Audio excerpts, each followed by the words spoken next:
Ready? Sounds like there's a bit of an echo. Okay. I'd like to call this board meeting to order, May 16th, 2023. We're holding this meeting virtually and in person. So for those of us who'd like to join virtually and are not here in the room, the information regarding the link and the telephone option are provided on our website on the agenda. So with that, I'd like to call the meeting to order and start with the Pledge of Allegiance. I'm going to ask Director Bloomer to lead us in the Pledge of Allegiance. Thank you.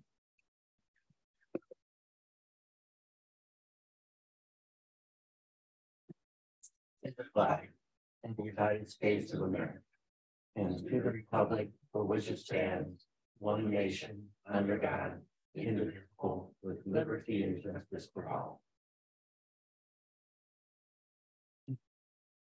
Thank you. So with that, a little bit of housekeeping. I'll ask that everyone's audio for those participating virtually to remain muted until you're ready to speak. So that will help us reduce feedback during the meeting. And also remind everyone in the boardroom to please silence or mute your mobile devices.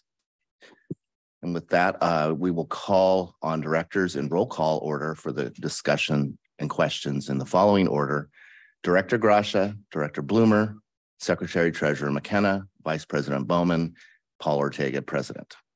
All votes will be conducted via roll call.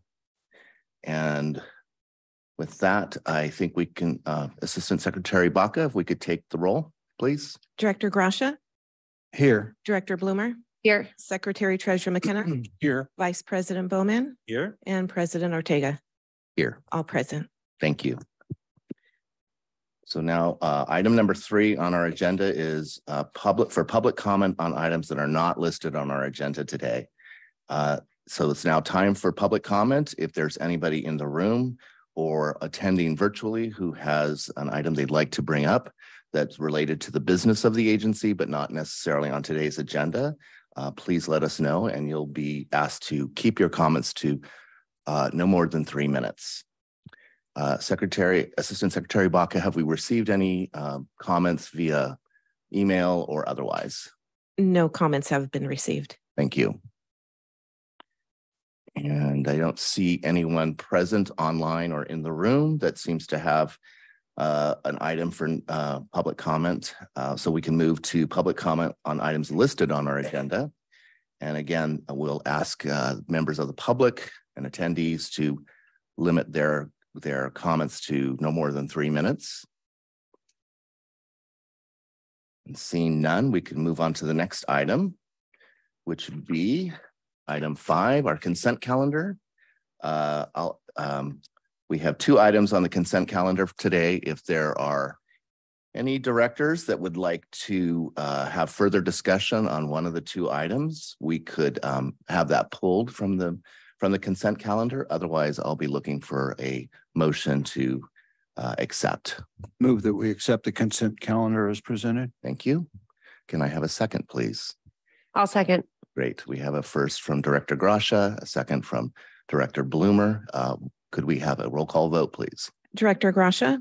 Aye. Director Bloomer. Aye. Secretary Treasurer McKenna. Aye. Vice President Bowman. Yes. And President Ortega. Aye. Motion passes unanimously. Thank you. So item 6A, which is listed under action items. We have 3 action items today for discussion. The first is request approval of July 2023 cost of living salary increase for DWA employees and contract amendment for the general manager. Ms. Hopping, thank you.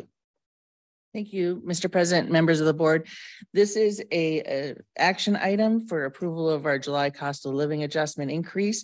We have an agreement with our employee association, which is Desert Water Agency Employee Association, so DWA.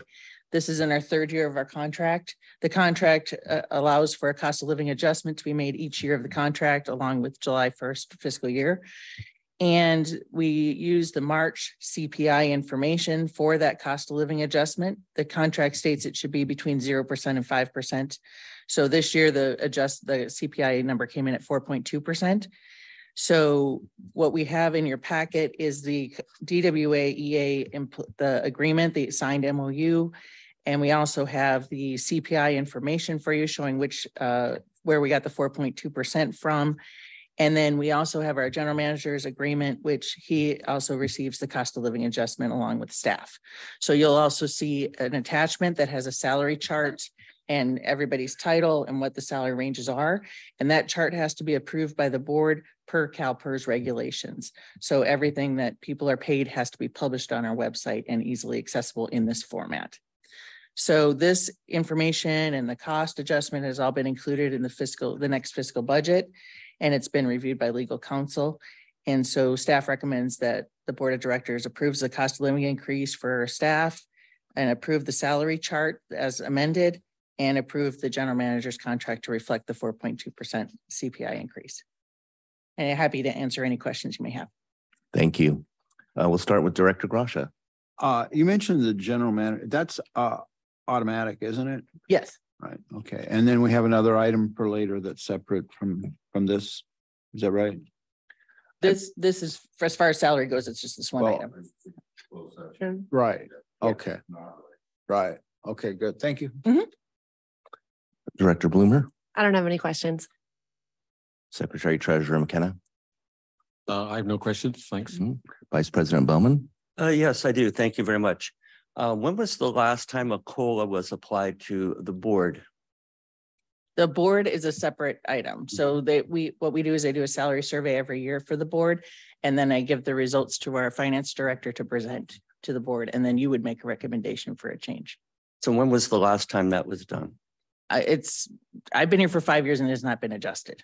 So I don't, off the top of my head, I can't speak to when it was last changed.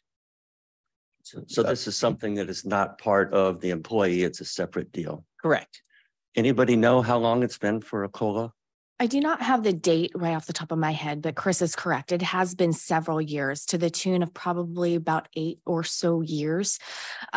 We do, as Chris had mentioned, she does perform a salary survey of all other board entities within our area as a grouping of them, and we present it to the finance committee. And so that is actually taking place in the next 2 weeks, where we will present that.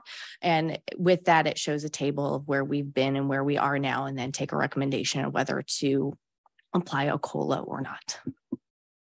Okay, so that will be coming up in the coming weeks, or? Yes, at the next finance committee meeting, which is set for in 2 weeks, that will be on the agenda. Very good. When you're doing your survey, and I'm kind of taking it slightly off because it's not pertinent, but do you look at time spent versus, or is it just per day of service? It's based on per meeting, and it also includes the benefits received by board members. Okay, then I will save other questions and comments until that time. Okay. I do have a question as a follow-up. It's not technically a COLA. I mean, it's not in the sense of what we're talking about here. It's not a cost of living adjustment. It's a survey that then the finance committee makes a recommendation or not. That is correct. However, according to the resolutions, before the automatic increases were paused and halted by the board, there was an automatic increase clause that followed the COLA. So that's why we're making mention of COLA here, because that was a historical practice, but the board put an end to that. Okay, thank you for the clarification. Yeah, could I interject? Sure. Yeah, the issue of adjustments in board compensation is actually it's a procedure that's imposed by statute.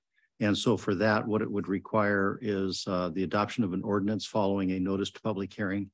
And the limit is that it may not exceed 5% since the date of the last adjustment. 5% for each year since the date of the last adjustment. So compounded. It would not be compounded, be simple interest, but be 5% per year. Okay, thank you. And automatic, one of the reasons that the previous methodology with an automatic increase was halted was because that's very questionable under the statute. And so we recommend that you not do that, and that each time that there's an adjustment, it would require a new public hearing. Great. Okay. Thank you for the clarification on that as well. Any other questions? Right. I'll be looking for a motion. I move the recommended action. Thank you. I'll look for a second. I'll second. All right. Very good. So I have a first from Director Gracia, a second from Director Bloomer, and a roll call vote, please. Director Gracia, Yes. Director Bloomer, Aye. Secretary Treasurer McKenna, Aye. Vice President Bowman, Yes. and President Ortega. Aye. Motion passes unanimously. Thank you. Thank you. So item 6B, request approval of award of contract for constructing phase 1 of 30-inch Avenida Caballeros pipeline replacement project, Ramon Road to Talkowitz Canyon Way. And Mr. Tate, thank you.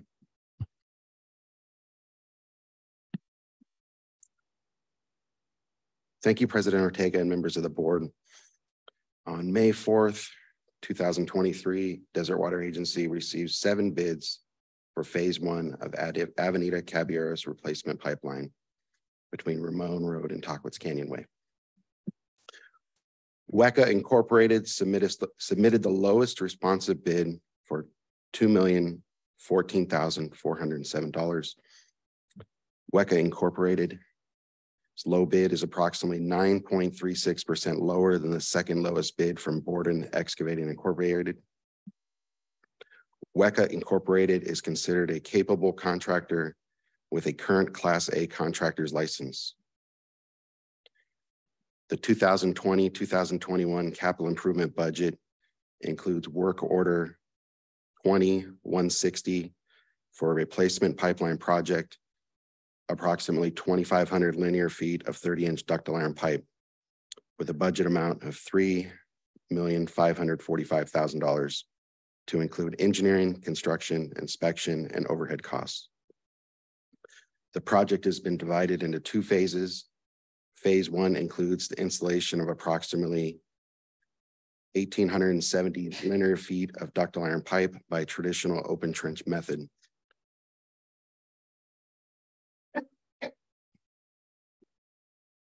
Based on bidding documents, the project is estimated to be completed within 150 days of commencement. Due to recent material delays, staff anticipates the construction to begin in late fall of 2023, with completion expected in spring of 2024. Phase 2 of the project will proceed once the required permits are issued by the Army Corps of Engineers. The fiscal impact. The estimate for phase 1 to include construction, inspection, and agency labor costs is $2,300,000. The bid from WECA Incorporated for construction is approximately $285,000 under the total estimate for phase 1. Staff anticipates that all construction for phase 1 will be within the estimated $2,300,000. The total budget for phase 1 and phase 2 is $3,545,000. Staff recommends the board award the contract for constructing phase 1 of the 30-inch Avenida Caballeros pipeline replacement project, Ramon Road to Talkowitz Canyon Way, to WECA Incorporated in the amount of $2,014,407. If you have any questions, I'll be happy to answer them at this time. Thank you. Director Gracia? I don't have any questions. Thank you. Director Bloomer? No questions. Secretary Treasurer McKenna? Yes, just one. Do we have any experience of working with this company before? Yes, we've done a large pipeline project with them quite a while ago, but yeah, they installed our recycled water pipeline that went down to Indian Canyons. That must have been maybe 15 or so years ago. They do actively bid our jobs. They just haven't been successful, but That's fine. so, Thanks. yeah. Vice President Bowman? No questions. Okay. I'm just out of curiosity, what is when you give them the designation, of capable contractor? Who makes that determination? So they're licensed in the state of California. And we've worked with them before with no issues. Okay. They haven't sued us. They haven't sued us. Okay, great. Or vice versa. Yes. All right, thank you. All right, if there are no further questions, then I think we can proceed to look for a motion. I have so moved. Staff recommendation. Thank you. I'll look for a second. I'll second that. Thank you. So we have a first from Vice President Bowman, a second from Secretary Treasurer McKenna, and a roll call vote, please. Director Gracia, Aye. Director Bloomer, Aye. Secretary Treasurer McKenna, Aye. Vice President Bowman, Yes. and President Ortega. Aye. Motion passes unanimously. Thank you. Item 6C, Draft Engineers Report for fiscal year 2023-2024 for West Whitewater River and Mission Creek subbasins. General Manager Kraus.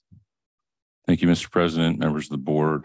Desert Water Agency law provides that by May 1 of each year, the board shall cause to be prepared and presented to it an engineering survey and report concerning the groundwater supplies within the agency.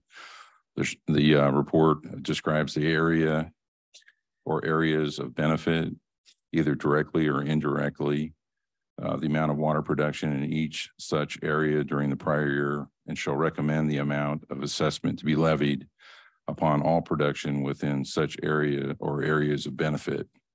If the board determines that funds should be raised by a replenishment assessment, it shall call a public hearing and shall publish a notice at least 10 days in advance thereof pursuant to section 6061 of the government code, and the notice shall be mailed by the agency to all producers to disclose by record of the agency who may be affected by the recommended assessment. And that's what we do when we do that adjustment to the rate. The draft report, as usual, and as for the last few decades, has been prepared by Krieger and Stewart. We have Dave Scriven from Krieger and Stewart with us, who has prepared the report for the last, 20 years. About, yes. Yeah. DWA's proposed replenishment rate for fiscal year 2023-2024 is $195 per acre foot in the West Whitewater River and also in the Mission Creek subbasin areas of benefit. The last increase implemented by the agency was in July 2021 and was the last approved increase included in a 5-year rate study completed in 2016. And the subsequent Prop 218 approval process. Staff is proposing that the current replenishment assessment rate increase by $20 per acre foot for a new rate of $195 per acre foot. This proposed rate is to be included in our current Prop 218 schedule and proposed increases. The effective Table A assessment rate, when we call this the effective rate, is the estimated replenishment assessment rate, which would generate the necessary revenue to pay the agency's projected allocated Table A charges. The current effective rate increased from $209 to $230. This is primarily due to an increase in this year's fiscal year projected allocation Table A charges and a reduction in assessable production. The proposed assessment for fiscal year 2023-2024 is $195 per acre foot and is intended to partially stabilize water rates. That includes administrative and operating costs associated with importing and recharging CRA water and cost of supplemental and unscheduled water deliveries. And I just want to say that in the past, we have not included the administrative costs or the cost of importing supplemental and unscheduled water deliveries, but that is being included in this year's report. We will continue to rely on using our state water project reserve account to make up the difference and gradually increasing replenishment assessments until such a time that the revenues cover each year's charges for imported water with no further shortfall accrual. The fiscal impact, based on the estimated production figures in the West Whitewater River Subbasin, as indicated in the engineering report, the $195 per acre foot will produce $8,494,200 in revenue for the general fund. This is an increase of $871,200 as compared to the current rate of $175 per acre foot. The rate change will also increase the source of supply expense in the operating fund by $654,400, producing a net fiscal impact to the agency as a whole of $216,800. It's recommended by staff the Board of Directors receive the draft engineering report for fiscal year 2023-2024 for the West Whitewater River and Mission Creek subbasins. Requested determination be made that funds should be raised by a replenishment assessment and set a time and place for a public hearing on June 20th, 2023 to consider resolutions of findings of fact and levying replenishment assessments for fiscal year 2023-2024. A notice of the public hearing will be published in the public record on May 25th, 2023, and a notice of public hearing will be sent to all producers over 10 acre feet of production. And who will be affected by the recommended assessment. A final report will be presented at this meeting for board acceptance. And Dave is here to go through the report if you've had a chance to look at that and you have any questions, or he can give you a brief summary of the changes that he's made this year as opposed to last year, and what his projections and assumptions are in that report. I think it'd be helpful if we started with a summary of the changes, as you mentioned, and then we can proceed to questions. Okay. Thank you. All right. Thank you, President Ortega, members of the board. The changes from last year, there is a small decrease in the quantity of production basin-wide, and some of that just has to do with lowered water use, water conservation. Some of it has to do with in terms of accessible water production, the removal of several previous users of the system. Some of the tribal water users are no longer participating in the program. The rates from the state continue to go up at a fairly steady rate. So the costs are increasing, the production is going down. And so when that happens, the rate is the product of the cost divided by production. So when the production goes down, the rate goes up. When the cost goes up, the rate also goes up. Therefore, it's warranted to have an increase in the rate. Now, we've gone past the previous Proposition 218 proceedings. And therefore, what I'm presenting in this report as an increase to $195 per acre foot from $175 will have to go through the Proposition 218 proceedings before it can be implemented.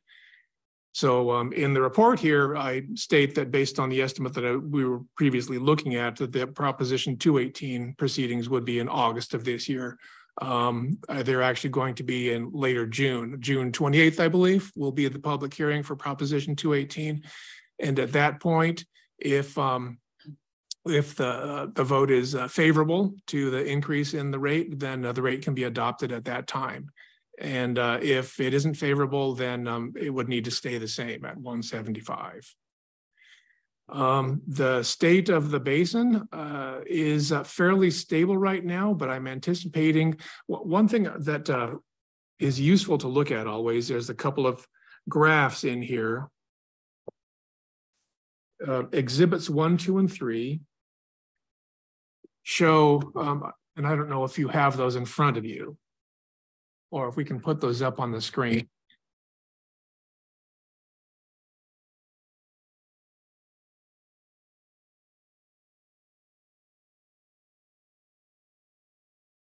Exhibit 1 shows the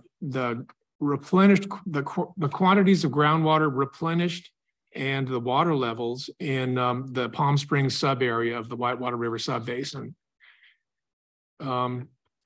Exhibit 2 shows the San Gorgonio Pass subbasin portion, and Exhibit 3 shows Mission Creek subbasin. So this would be exhibit. They're at the very end of the report. Last 10 pages or so. You want to use mine? Go ahead. I looked at it all. Right up, I guess. There we go.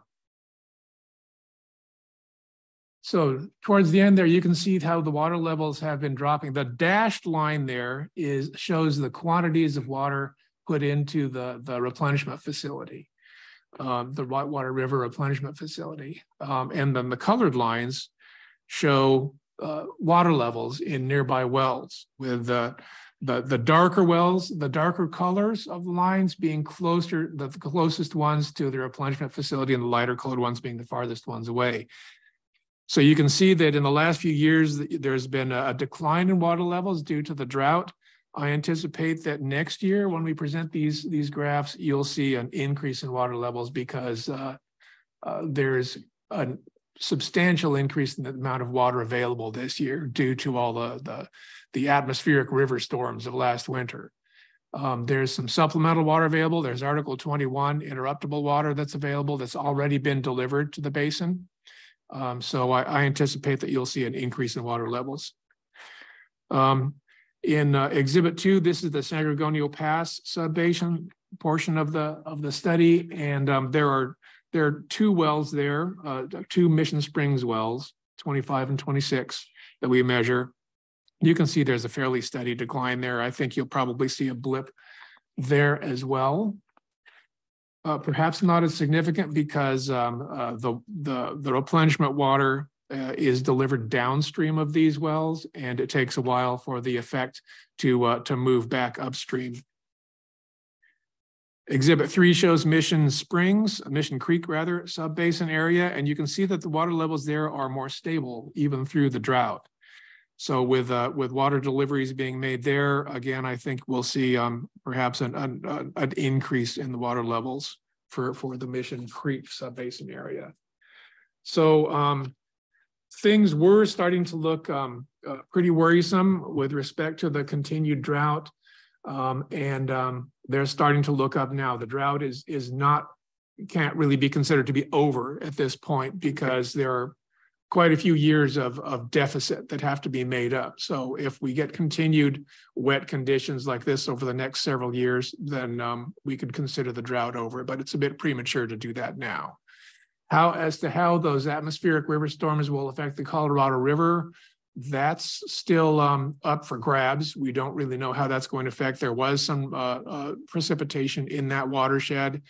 And they're saying that it's enough to keep Lake Mead and Lake Powell from going into the dead zone, or the dead pool, which is where the water in the reservoirs cannot be used for either power production or water supply.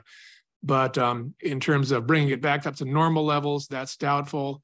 And then there's the ongoing negotiations about division of the water rights on the Colorado River system. That's taking place now as well. So hopefully we'll know a little bit more about that next year. I'd be glad to address any specific questions. Thank you for that. Director Gracia? This rate includes a multitude of things besides water, I guess. When we talk about operations and maintenance, administrative overhead, this will be the first time 3 residents of Desert Hot Springs have had an opportunity to chime in on this. And I think it's been the source of some negative energy, really, I guess, between one of the pumpers of the Mission Springs Water District, a board that I served on for 4 years. I know Mr. Bauman as well. I wondered if the cost of litigation is factored into this increase, or if it's already factored into the original $175. It seems to me that recovering that from our do we recover that from our ratepayers, or do we recover, is it possible to recover the litigation for even the tribes litigation where they seem to not want us to import water? And I know that there's been statements made going back a couple of decades ago where this agency was criticized for participating in the importation of water to keep this economy thriving. And I wondered if we're factoring in the cost of that litigation in this increase, or how do we spread that out? Director Gracia, the administrative costs are provided to Dave by the agency, so by Esther. So she's the most appropriate person to address that question to. Yes, when we're talking about administrative charges, that legal expenses is included in that. Okay, thank you. Director, if I may add something, just to clarify with respect to this specific rate of 195 versus 175, these rates do not actually include those costs at this point.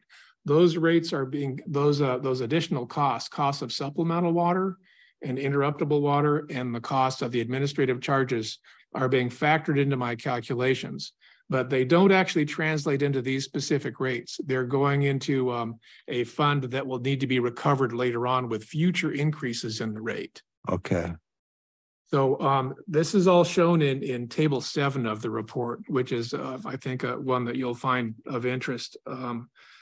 This shows projected rates all the way out to 2036, 2037 that we anticipate will need to be charged and how we're proposing to recover some of these costs in the future. My interest in this is that the overall increase might seem substantial, but it doesn't even approach covering the cost of litigation and defending ourselves against these lawsuits that seem to come from everywhere. And it's my hope that someday we'll be able to work that out and not have to have rate increases just to pay lawyers for their beach houses and cause problems within their own communities, so they could continue to divide and conquer through these methods that seem to be taking place from different areas of interest, to put it that way. But I appreciate the difficulty that this agency has had to deal with for decades. And I know that going forward, we're going to continue as a board to try to bridge that gap that seems to still exist. And I'm looking forward to the day when the litigation can be put to sleep. So I thank you. Point of clarification, Dave, those costs are inside the effective or the range that we had between the $230 effective rate, right? That would, okay. So when you look at when you see the effective rate, that's all the costs. So that's what we, could charge, and then that would cover everything you just talked about. No, actually, Mark, I'm sorry, they do not. If you include all those other costs, the rate goes up to about for this year, not including supplemental, not including the supplemental water charges, but it goes up to about $290 per acre foot, including the administrative fees. Okay. So there's quite a gap between the two, what we're charging and what the costs are. So those costs fall to the reserve fund and the general fund to cover. The 230 is strictly recovering table A charges. Okay, Director Bloomer. I don't have any questions. Thank you. Thank you for the report. Secretary Treasurer McKenna. Yes, I have a few. First, I think I spotted a small typo on page Roman numeral 2-37. You talk about the change in weather situation for December 2021, but I think you mean 2022. So perhaps we should correct that. Thank you for that correction. I'm a little concerned about the uncertainty in these numbers. We do a Prop 218 process. We have to lay out numbers that we potentially will charge the people we supply water to for the next 5 years. But the state, we can barely tell what the state is going to charge next month, let alone 5 years from now. How do we handle, this fairly uncertain situation? There are tables produced by the department that project those costs. Esther uses those. Yes, too. we use the tables that are produced by the Department of Water Resources. Right. And granted, yes, they do get more uncertain as time goes on, but that is our foundation and where we start from. And also when we're talking about going through the Prop 218 process, yes, we are setting maximum thresholds for a period of time that we can charge. Right. However, even though there is uncertainty surrounding those charges, they could potentially go up. We already are not collecting enough as it is, because if we look at table 7 under the subtotal dollars per acre foot at that $291. So we have several years where we have taken a stance of we don't want to shoot for that highest level possible, because that would be a huge sticker shock. And so the goal is to smooth that rate and get there to where we are self-sufficient, to where the revenue stream is covering the expenditures that are allowable for that revenue stream. We're just not there yet. So even though there is some uncertainty, we still have another $100 per acre foot to go before we're even breaking even on this year alone. So yes, uncertainty, but we're not overshooting it by any means. Oh, I wasn't thinking about overshooting. I just want the board should recognize we are undershooting, if you like. We collect less from the rack fee than it costs. Yes. So just wanted to put that out there. A second question I have is, we have a mandate from the state to be sustainable by 2035 in terms of how much water we take out of this aquifer. We are being required, I imagine, to replace it all by 2035. I think it's 2040. Sorry? I think it's 2040. 2040? Yeah. All right. Are you talking about Sigma? Yes. Yeah. So how realistic is it that we will get there? I think we're there. You think I think we've shown sustainability since 2009. We're actually increasing our storage.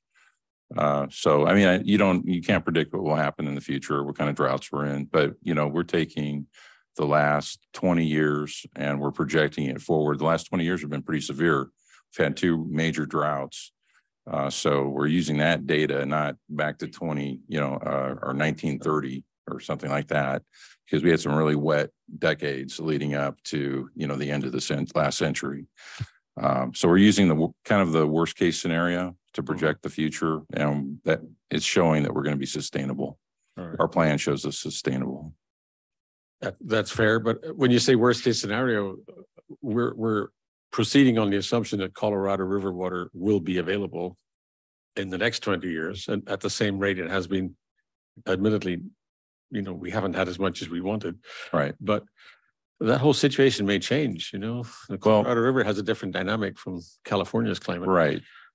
But I think the way you have to look at it is there has to be water in the Colorado River for our exchange to work. That's foundational. Right. But Metropolitan has a million acre feet, a water right, and we're only 200,000 at best, right? That's 100% year on the state water project. So let's just say that reliability is 58%. Well, that's a little over 100,000, maybe 110,000 on average. So that means that we'd have to make that exchange, and Metropolitan would make that exchange because they don't lose any water in the deal. They get our water on the other end of their system. So it would have to get to that point. And I can't imagine going from 1 million to 100,000 is going to happen. If that does happen, then yeah, we're in, really bad shape, but no one's projecting that kind of outcome. Okay, good. Yeah. Well, I think that's a good news story, really, because we saw this replenishment facility yesterday. Very impressive, run by our partners in the Coachella Valley Water District. So this was a great read to have just done before seeing the facility. So I appreciate the work. Thank you. Vice President Bowman.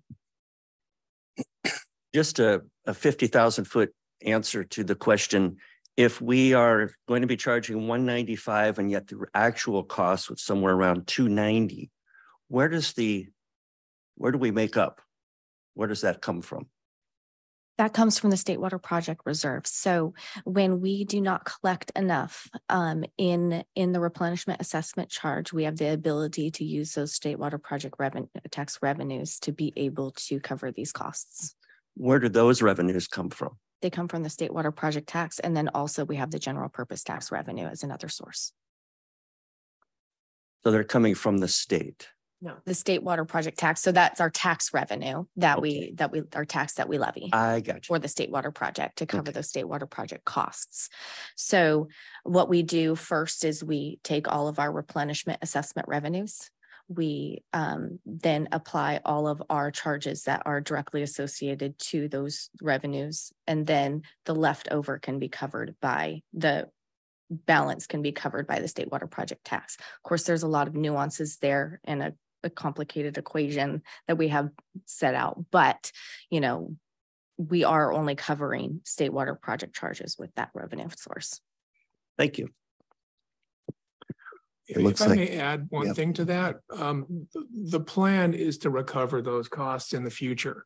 If you, again, on table 7, it's shown here, at least for the first part of it, where as time goes on, the actual rates, the State Water Project rates are starting to go down.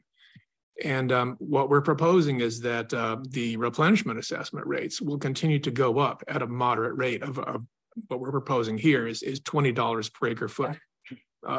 Continuing on into the future. And at a certain point, we'll hopefully be able to catch up with that and start recovering those costs that have been deferred.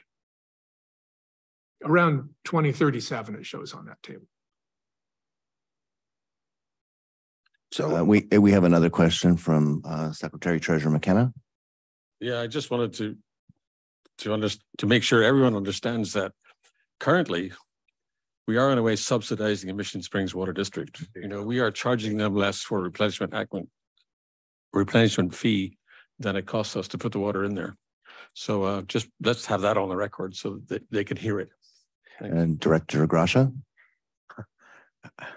Thank you for that. And I think that was the end of nothing. Thank you. Okay, thank you. Well, just to be clear, we're subsidizing every pumper, not just the Mission Springs Water District, correct? Taxpayers are supplementing. Yes, the taxpayers, because that reserve fund is primarily coming from property tax revenue, correct? Correct. So it's property tax revenues that are subsidizing this difference. And to be fair, many of the fees that are in there are not, they're like the administrative fee. That's going to paying, for administrative cap, all the administration that's done by DWR, all the administration is done by us. And that is spread to, vacant property. When they go to develop their property, they're going to want a water supply. And I think that's kind of appropriate. It's not just the mechanics of the cost of bringing the water down from, the bay or the Delta. So some of it's supplementary. We're paying some of those costs of transportation, power, and O&M on those facilities, but also some of the costs that we're incurring are I think they're appropriately spread, to future water customers.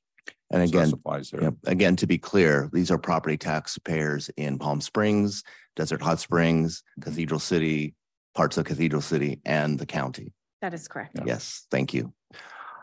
I don't have any, well, I do have a question. We talked about a public hearing on the 20th of June, and then the 2/18 hearing on the 28th. That's correct? Yes. Yes, thank you. Yeah. Could I chime Yes, in on that? yes. You probably wonder, the process probably seems confusing. It does to me as well. The reason is that there are two separate requirements. One is in your act, you have a public hearing requirement for approving the engineer's report. That's the hearing that's going to occur on the 20th. In addition to that, you have to overlay the subsequently enacted Prop 218 requirement, which requires a different kind of a hearing. And that's going to be part of the Prop 218 hearing that occurs on the 28th. And both of those need to be completed before the board can adopt the resolution setting the replenishment charge, which should take effect on July 1st, which is just a couple of days after that Prop 218 hearing. So 2 public hearings. Wish we could consolidate them. It'd be even more complicated if we tried. So it'd be a public hearing on the engineer's report on June 20th, but then this will also be included in the Prop 218 hearing on June the 28th. And that public hearing will be part of our general board meeting, the 20th, on the 20th. Yes. Correct. Okay, thank you. Unless there are any other questions, is there an action we need to take at this point?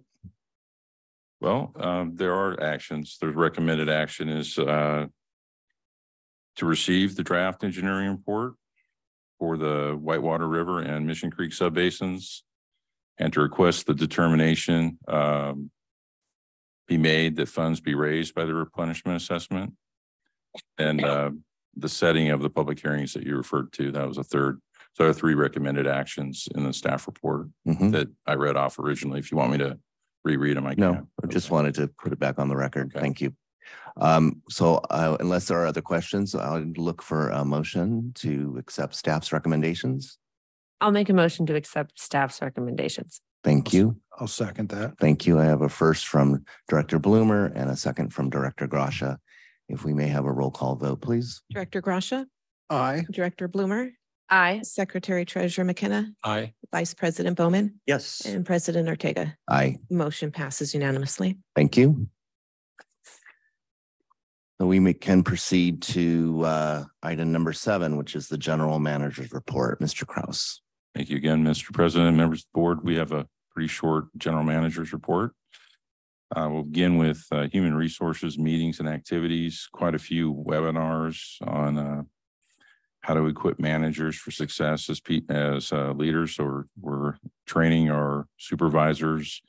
There was also a tour. I guess Ms. Hoppy went on a tour. Eisenhower stopped treating our occupational, they closed down their health centers. And so we're looking at a new total care occupational medical clinic. And from what I hear, it was a pretty nice facility, right? Just a little further away. Yeah, so down valley. We also had a United Way presentation to our staff during a safety meeting. A couple more seminars on how to pick effective or talented management, create an inclusive workplace. We also had a Coachella Valley Human Resources group meeting, and we hosted a live stream blood drive, which occurred on May 10th, and we had 14 donations from staff and public. Desert Water Agency is scheduled to be closed on Monday, May 29th, in observance of Memorial Day. And in our leak report, down a little bit, 25 leaks over the last 2 weeks. Luella Road had 7 leaks, which I'm assuming was a cluster of leaks. We count all of them, even if they're in one excavation. And we also had 1 leak, and these 2 pipelines I'm referring to are in our replacement program. So the Via Vaquero, which is only a 4-inch main, we had 1 leak there. Lastly, my meetings and activities. We had an all-day tribal mediation meeting with a small group negotiating team. I had another meeting with BB&K after that to kind of debrief. I had a meeting with Ashley Metzger of RGS on contract work and review. And I attended Aqua, so I was gone for a few days last week. We had a MWD, DWA, CVWD coordination meeting, which also included a tour yesterday of the Whitewater recharge facility, which was a really good tour with the water running through it. And then had a legislative check-in with Bob Reeb yesterday afternoon. And that concludes my report. Thank you. Director Grasha, do you have any questions for our general manager? No questions. Thank you. Thank you. Director Bloomer, No questions. Thanks. Thank you. Secretary Treasurer McKenna. No, thank you. Thank you. Vice President Bowman. Nope. Okay, and neither do I. So we can proceed to item 8, which is directors' reports on meetings and events attended on behalf of the agency. So we'll start with Director Grasha. I did have a couple. I go back to our board meeting on the 2nd, so that is included, as well as the Building Industry Association had a meeting out at Living Desert, and the guest was Assemblyman Greg Wallace. Is that right, Wallace? And had a opportunity to meet him. I've never met him. I know only a tiny bit about him, but it was nice to be able to meet him and represent the Desert Water Agency at that event. Our neighbors, Mission Springs, was there as well, and probably 35 or 40 builders and people from the construction industry. Of course, we were at Aqua for 4 or 5 days, and there were several opportunities for different breakout sessions. One that stands out for me was the Sites Project Authority gave a report that went on for a couple hours, I guess, and I was able to figure out, ascertain that the water rights, which was of interest to me, will, I guess, be held by the authority. My interest was in knowing whether or not the agency would be able to list those rights on our books, or that portion of which that we would own through our investment, as an asset, as opposed to a liability. It seems that someday that right, but I understand they're going to be borrowing money against those, so that it's all a little complicated. But that was my interest, and I was able to start to get a better understanding of what's going on with our involvement with that. And I think it's very important that our board gather as much knowledge about that subject as possible. It's a big commitment, and financially and time of our staff. And, I think it's important that we continue down the path that our staff has taken us on, and I'm looking forward to learning more as the months and years hopefully go by. Also, what happened here? The tour that the general manager just mentioned was extraordinary opportunity, and it occurred to me afterwards that it would be, and I had the benefit of attending the Coachella Valley Water District meeting that was on the subject of the recharge ponds a couple of weeks ago, and I learned a great deal at that meeting. And then what we just went through with this item 6C, is it 6B? And to be able to go out there yesterday and tour it and get a complete understanding of what's going on, it occurred to me that it would be nice if we could offer to our neighbors at Mission Springs Water District, their board, the opportunity to come out and experience the same level of hands-on experience as we did yesterday as a tour, so they could understand exactly. There's a brand new board over there. I guess that's in the works. Oh, good. On doing And that. I would like to attend that too, because I go on those things, I pick up about 10% of what you guys say, and then the next time it becomes more more helpful to the more you experience that stuff, the more it becomes second nature, and it's just great to be able to participate in that. And I'm looking forward to that. I know at least 2 of their directors would be greatly appreciative, and I'm pretty sure most. Don't know if we get to all of them, but I'm sure. Anyway, that's it. Thank you. Thank you, Director Bloomer. Okay, so I attended Aqua last week. And as part of it also, I'm the JPIA representative. So at the JPIA meeting, we elected 3 people to the executive committee.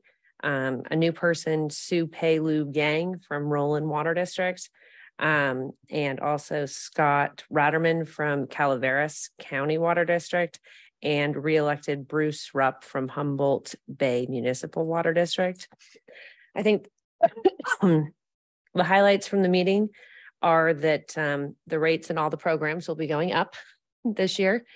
And for the first time in 5 years, the self-funded PPO health insurance program is going to be going up in about 10 to 15%. I think we'll get the final values at the fall Aqua meeting. So that was different. And they explained the reason why they are going up is because during COVID, not many people were going to the doctor using their insurance. And then post-COVID, there's been a lot more elective surgeries. There's been a lot more use of the insurance.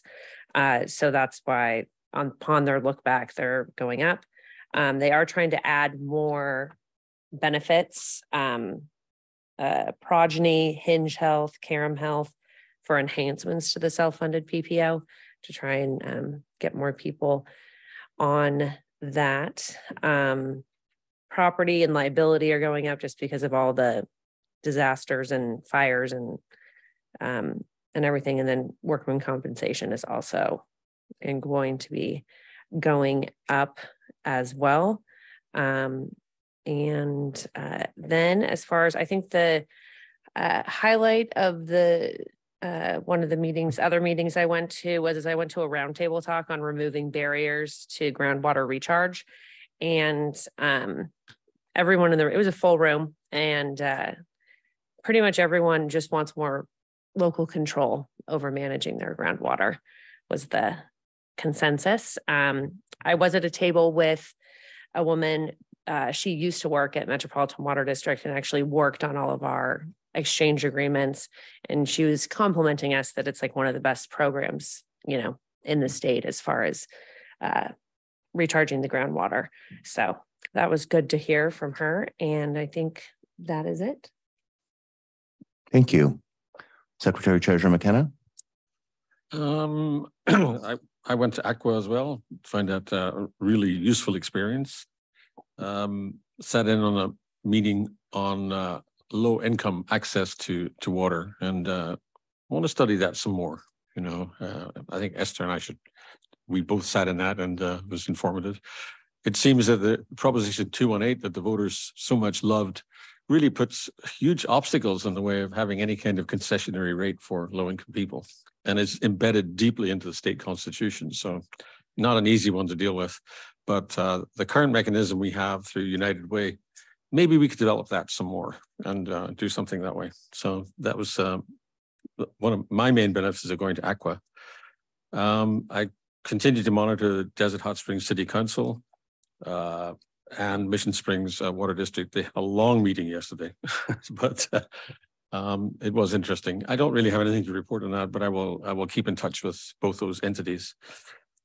So those are my meetings. Thank you. Vice President Bowman. I too attended Aqua, and it had been about 4 years since I had been to an Aqua. And it was interesting to see the changes. Number one, they had a cool app, and it actually works. And it was enjoyable to be able to look on my portable device, my phone, and figure out what workshops or seminars I wanted to go to. The very first seminar I went to was entitled Digital Strategy and the Technological Risk. And it was somewhat misnamed because the focus was on AI. And AI, according to the presenter and everything I've been able to decipher, is coming fast, and it's coming hard at all of us. And it's not bad. Often AI, this is from the presenter, AI is distrusted We used the term, the speaker said, artificial intelligence. And when we use that term, we often think that our intelligence is superior to other intelligences, whatever they are. Then thus it's artificial intelligence. And he said, that's probably not a good word, artificial. Maybe the better word is machine intelligence. Because the machine you can put into it and you can get out of it amazing data compared to one human brain. And then of course, AI or machine intelligence is often distrusted by humans right now because it's the old garbage in, garbage out kind of routine. But the presenter said, that's the same way with just humans. You don't even need the artificial or the machine intelligence. We humans have our biases and our prejudice and our distrust, whatever we have. So the presenter went on to say that if he had teenagers getting ready to go off to college, he would strongly suggest that they get interested in that whole field of artificial or AI, artificial intelligence, because we will need seeders that will seed the data properly. We will need watchers to watch the data. And anyway, it was fascinating. If any of you saw me when I came off of that, I was excited with like, wow, this was great. And AI is different than cybersecurity. Cybersecurity can use AI, but AI is here to stay. And thanks to ChatGPT, he presented his whole lecture. And if you want, I have a copy. Every image that he used was generated by AI. He made a statement, 100 AI apps come out per week right now, per week. So this is coming faster and harder than any of our former cybersecurity or other challenges. I had also attended the sites, and I want to thank Director Grasha for asking some really good comments to clarify things about the water rights. And one of the presenters, there were 4 people that presented, and Allie Forsyth, who was a permit lead on the project, she just made a statement. She goes, the sites project will help the fish, help the salmon. Studies have shown it. And what's interesting, I had a friend back in Michigan just hit me up on what do I think about, there was a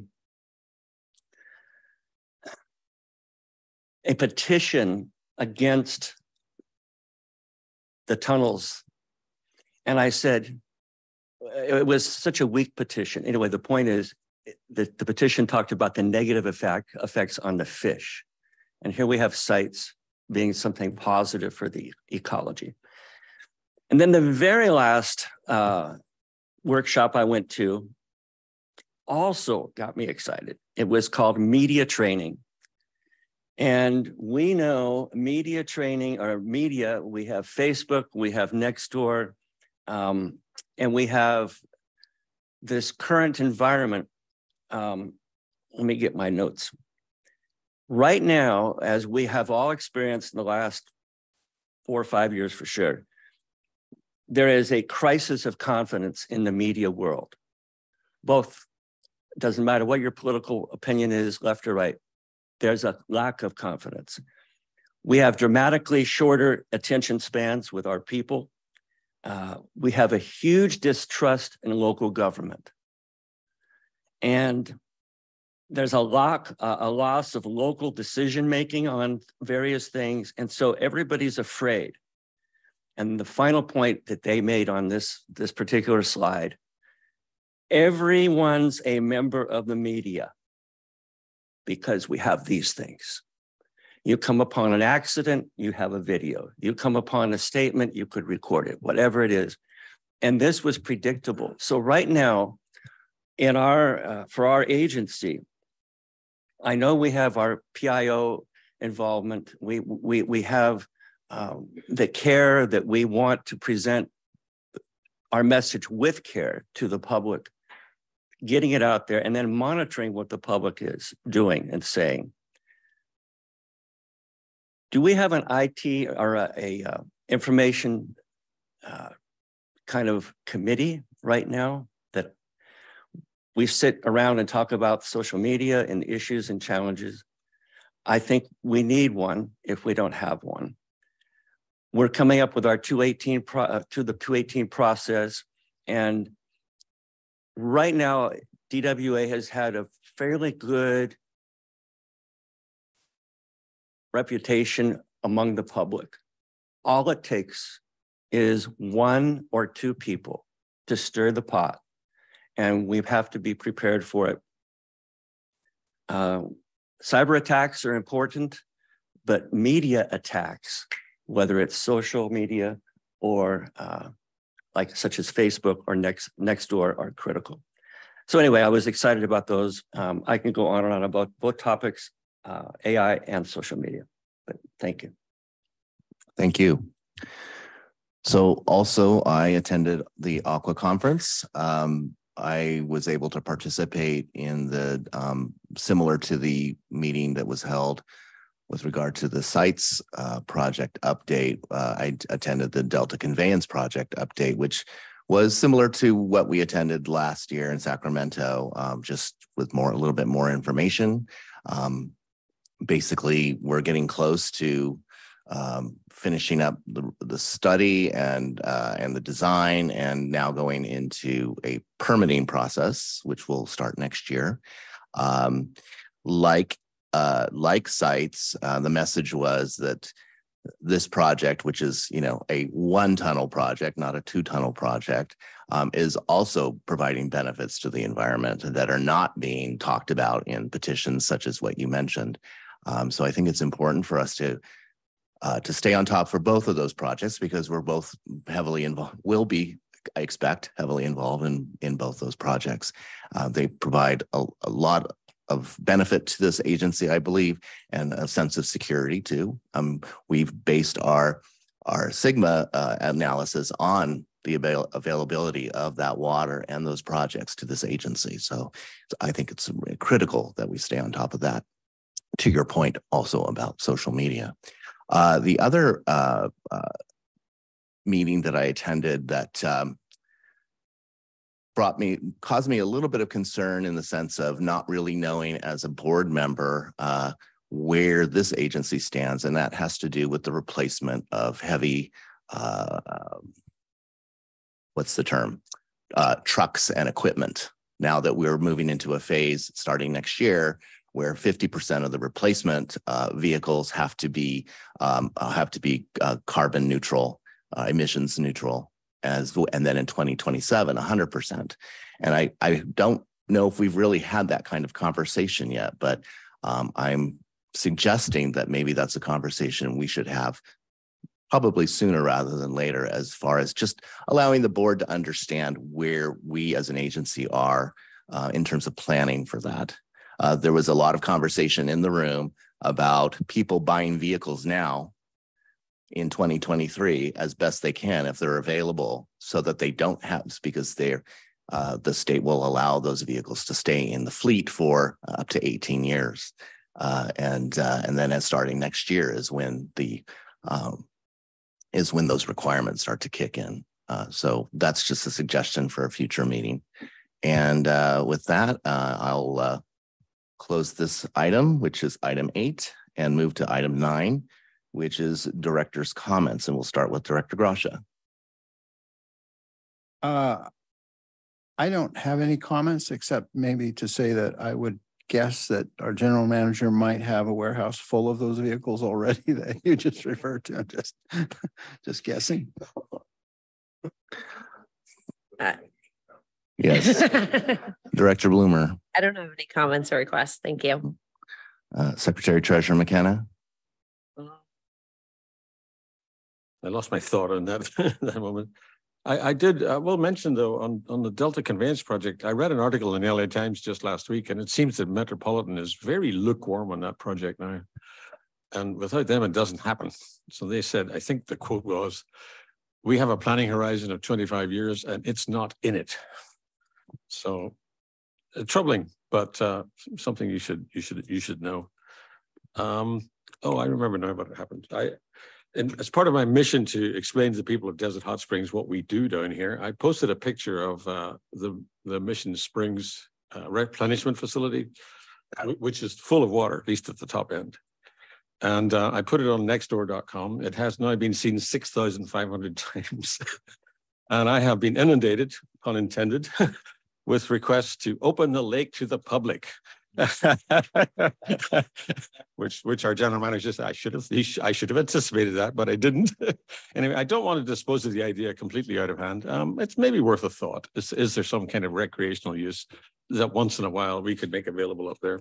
Just, I'll put that out without any real weight behind it, but I got a lot of comments asking for that. So that's me.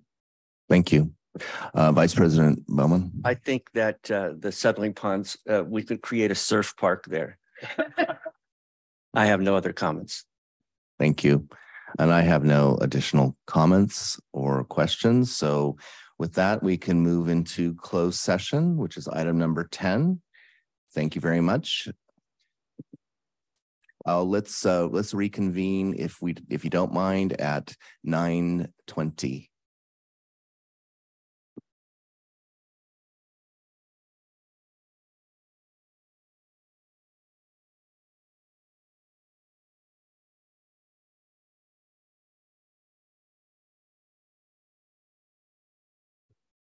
Great. So I'd like to reconvene this open session meeting. And our report from closed session is that we had no actionable items to report. And with that, we can adjourn the meeting for today. And thank you very much. See you in a few weeks.